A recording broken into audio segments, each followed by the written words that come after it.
Když ráno voní louka po dešti a ticho zpívá první zprávy, tak vím, že žijem v zemi, kde svoboda roste z vůně trávy. Zhluboka nádech a je to v nás.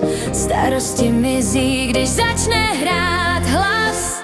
THCZ to volá krajina zpět. Tam, kde je zelená svět, tam začíná náš let. THCZ hrdě a bez dělat gest, žít tak, jak chce naše ruť, to je ten správnej směr. THCZ.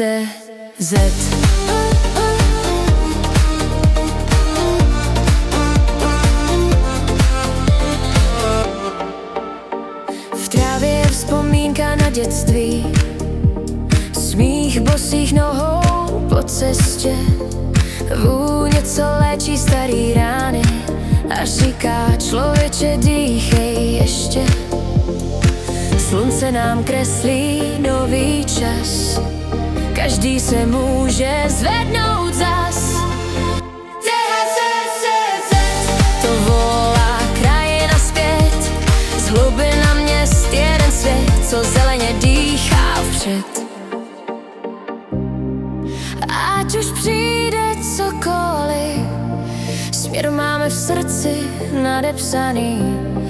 Zelený prapor nad hlavou je píseň, co nás drží při zemi i v dálavách.